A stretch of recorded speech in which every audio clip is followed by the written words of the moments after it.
Hey folks, how you doing? This is Kurt coming to you on the Mañana No Mas channels and talking a little bit about the Action Leadership Team. And I got some questions for you. Um, as you build an online persona, and I want to keep things in check. I want us to have a conversation. So if you're watching this live, even if you're seeing the replay, comment. Who are you? Where are you from? And chime in with your thoughts as you go. And perhaps maybe we can have a quick conversation, even if it's through chat. As you build a persona, as you invest in personal branding online, blog posts, active on your LinkedIn, active on your X account, active on your, as you build an audience, some things happen. And there's a lot of things that happen that people might not even really consider. For instance, I made a course on how to increase your LinkedIn account, right? So I made a course on how to use LinkedIn more efficiently. And when I started being kind of active on LinkedIn, I was up to about 1,200 people. So I was connected to 1,200 people. And then I said, oh, well, let me try this, right? And so I really worked hard at my LinkedIn. I developed some strategies that really seemed to work. And next thing you know, a year and a half, 2 years later, I've got 10,000 connections on LinkedIn. There's a side effect to that. The side effect is the incoming messaging.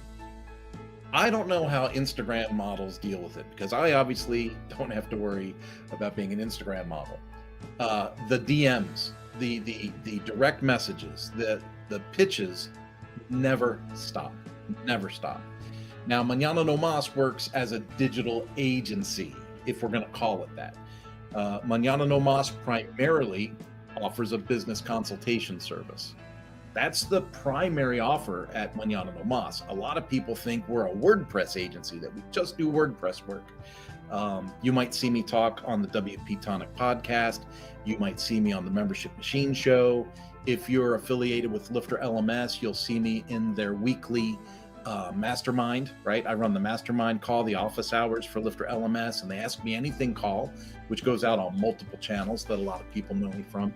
And so because of that exposure, on top of the 10,000 people on LinkedIn, on top of the thousands in X, on top of the thousands in Facebook, you begin to create this personal brand, this persona that people feel like they want a part of it. They want a piece of it.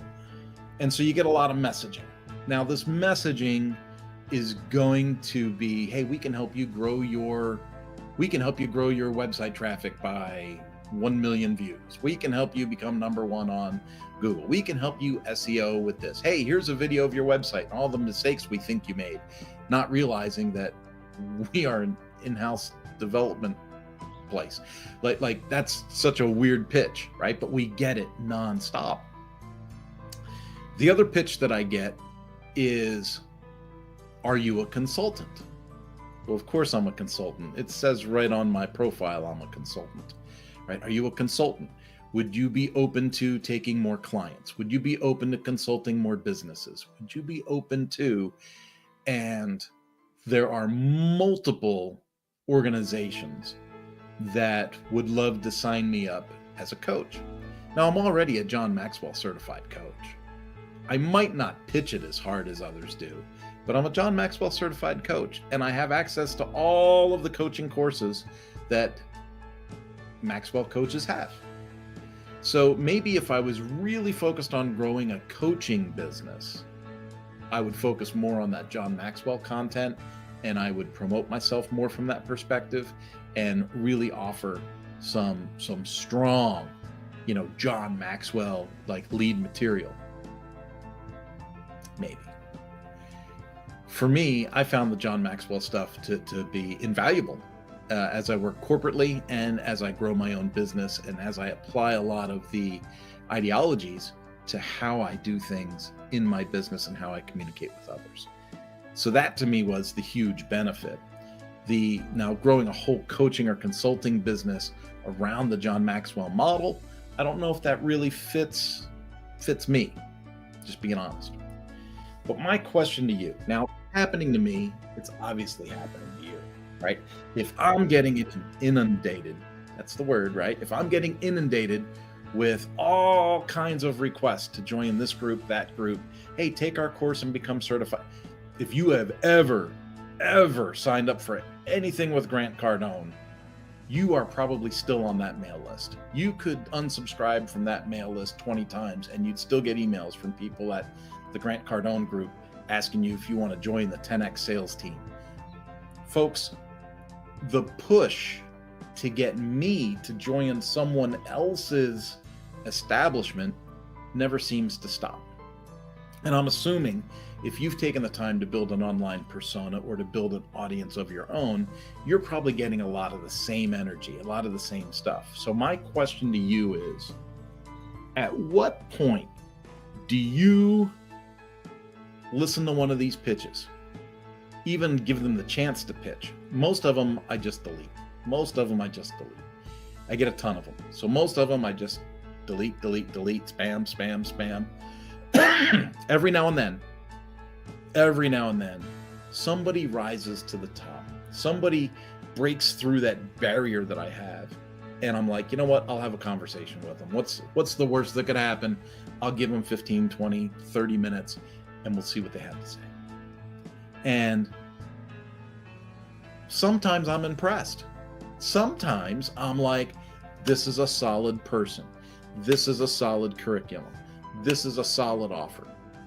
But then that offer turns into, we would love you to become a part of our team. And for you to become part of our team, we're going to need you to make an investment. We're going to need you to spend $5,000 with us so we can certify you. And originally the discussion is going to be like, we have all these customers that we can't possibly service. That's how they hook you in, right? We have all these businesses, all these accounts. We don't have enough coaches. We can't possibly serve all these people. Bam. And then as you have the discussions and as you start to drill down, you start to realize they want to sell you a curriculum so you can become a member of their team, just like I did with the John Maxwell team. And then this overflow of business that was in the first email, it becomes, now you have the ability to advertise that you have our tools within your system. And so it's your business, you go out and get your customers, and now you have access to our information that you can share with your people. And when I look at it that way, I think to myself, why would I pay to join up when I could forge my own path? Is there a real benefit for name recognition? Do people recognize these names? Do people even know who these organizations are? There are so many of them. And is consultation and coaching really the vertical that I want to build Mañana No Mas on? It's a fair question. So for you, what's the vertical that you're building your thing on? So let's say that you've been doing some personal branding, you're corporately employed, and you see the way that the corporate America situation is going. So you're like, I got to personally brand myself. I got to get ready to be independent. If I went independent, what would I do? Would I teach? Would I coach? Would I do public speaking? Would I create an online learning portal? Would I offer consultation services to production facilities? I mean, there are all kinds of avenues to look at. And so in my particular space, what I am finding at 57 years old is that I've had more jobs than most people have ever considered having. I've got more experience, both hands-on, conference room, and IT than most people have, as far as a combination of things, right? And I've got a work ethic that doesn't stop. And so when I take a look at what I can bring to that picture, especially embedded with the training, the reading, the authorship, the public speaking, when I look at what the package is of what I'm already coming to the table with, I have to wonder, do I want to join up with somebody else and put their name on my marquee, if I'm going to call it like that?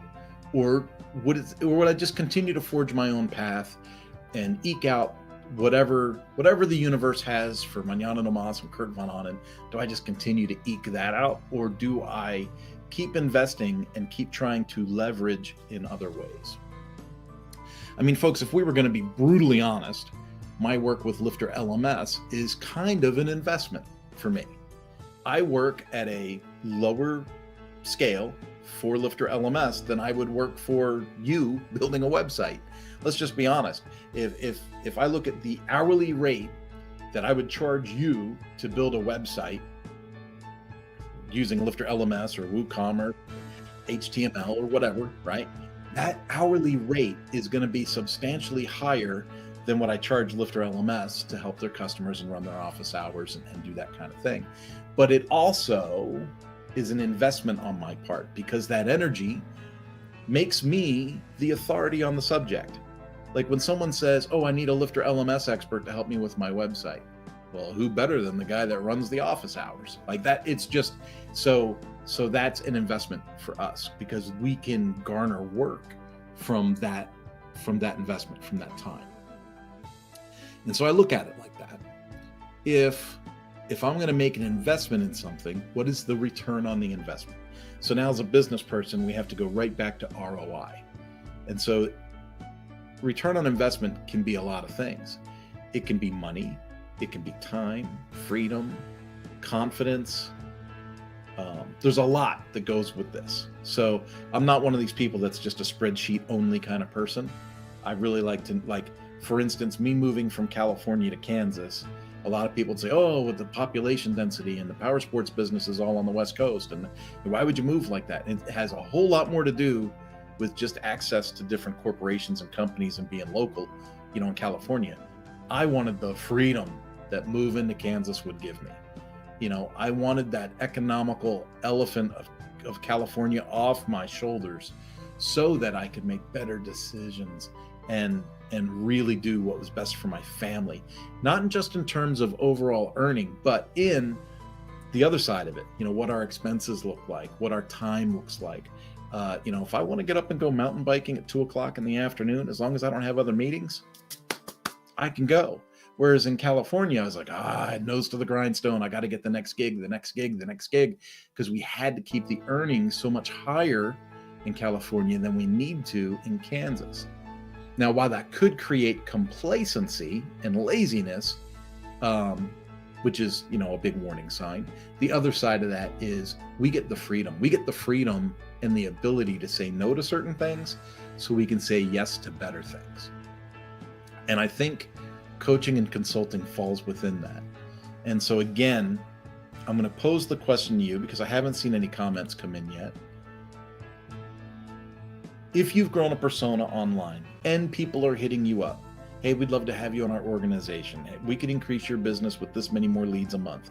We could do this with your CRM. We could do, how do you know when it's good to say, oh yeah, I'm going to sign up for that. I'm going to sign up for that. I'm going to put my cards in your deck. I'm going to sign up with you. I'm going to make this investment with you because I feel like investing with you is going to help me grow. It's going to make me a better asset for my family. Or when do you know that it's time for you to double or triple down on yourself and grow your own thing, and possibly maybe you become the person that grows the team? For instance, I opened up with the Action Leadership team intro, right? Because I was thinking about this book, Action Leadership from the Edge. This is the book I put out a couple years ago, where I talk about everybody's a leader. Yeah, you got to fulfill your natural role of leadership in this world. If you don't, the wrong people get into leadership, and then we have the effects of bad leadership, which for me was a complete description of the United States government at the time. And so it's a short book. It's an easy read. It's right here. I'm on the back. Boom, there I am. That's my little AI avatar. I thought that was really cute 2 years ago.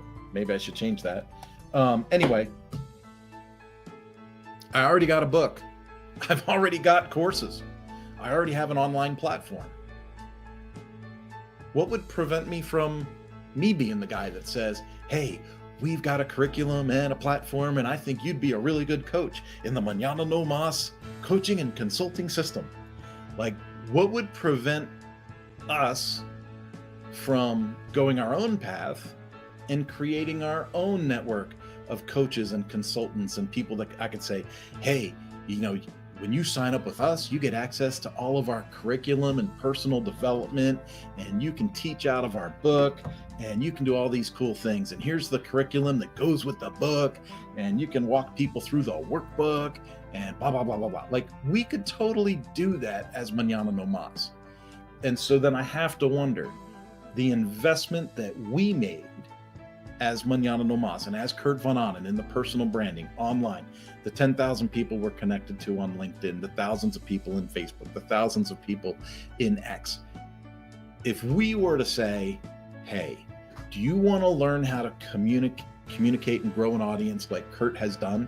Do you want to do that? Do you want to have access to our networking strategies, to our book, to our workbook, to our curriculum, and share that with your customers as a consultant? If we did that and made it like affordable, would people want to sign up for that? And then does that make me one of the spammy people that's in everyone else's inboxes already? Or does that make me a legit option for people that feel more like I do and really like the independence to do some different things? I'm really, really curious. So I'm going to shut this down because I don't think I could say the same thing over again. I think the video communicates clear enough. So do this. If you're watching live, put in a comment. I mean, you could be on Facebook, LinkedIn, YouTube, X. If you're watching this, put in a comment. Let me know. Like, yeah, I would love to become a coach or a consultant with Mañana No Mas. Or I thought about becoming a coach, but I didn't want to make the investment. Or I thought about being a consultant, but I wasn't sure I had the knowledge. Or I wanted to be a public speaker, but I'm nervous to talk publicly. Like, what is it? Like, and then let me know what makes you want to join up with something like that versus doing something on your own. Like, what are the earmarks? I have my own thoughts. Like I said, I want to call it spam, but I'm gonna refrain from using spam as the definition. I get a lot of offers asking me to become a coach or a consultant in somebody else's network. I get a lot of requests asking for that. And so far, I haven't done it. I got certified with John Maxwell, but I didn't realize at the time that that was a consulting network that I was joining. I thought I was just getting certified as a leader with John Maxwell stuff. I didn't realize it was a whole thing. And of course it is. It is. The John Maxwell organization is a huge thing. I haven't signed up for any others. I got one right now that's trying pretty hard to get me in. We've done a couple of Zoom meetings and they're trying to get me in. They're trying really hard. They're doing a good job. Be honest with you. They're doing a great job. They're probably doing a better job than I would have done. But still, is it something I want to invest in? And would that return on investment make sense? And is it what I really want to do? And as I watch all these people on LinkedIn posting about being laid off or being open to work or all these things, and I know that there's all this expertise out there, I have a framework that would show people how to launch themselves with expertise in their field and give them kind of like stuff that makes them an authority. Like, so let's say you're in IT and you make software, or let's say that you were a project manager at an automotive design corporation, or you were, I don't want to say an attorney. Attorneys aren't laying off. They're the only people who seem to be growing. But whatever it is, you can say, okay, so that's what you're an expert in. But in order to be a full service consultant, you also need to know, courses about self-confidence, how to say no, time management, physical fitness, I think is a big thing, right? So we talk about health and fitness in relation to business and fiscal authority. And so we have all that. So what if you reached out to us And I would say, hey, you've already got this, this, and this, and that's enough to like launch yourself as an expert in your field. But then you can supplement and build the layers of the onion up with these other, surface courses. And then as you become an expert on those things, you become a full service consultant with a focus on the niche. And remember, the niche is what gets you the clients. Offering your services to everybody, anybody can do that. And it gets you nowhere, by the way. But if you are specific about your niche and you know the pain point and you have the cure to the pain point, then you've got something that you can gain attention for. Well, that's it, folks. I'm going to end this one. Again, my big thing is, do you see an advantage to joining someone else's organization, or do you think it's more advantageous to build your own? And what prevents you from doing that? I'll talk to you later. Have a great day. And I'll be going live. Don't forget, I'll be going live tomorrow with the follow-up to the AI talk we gave last week. So 10 o'clock Central, we'll be live doing the follow-up, the part 2 for our personal journey with artificial intelligence. Have a good one. Bye-bye.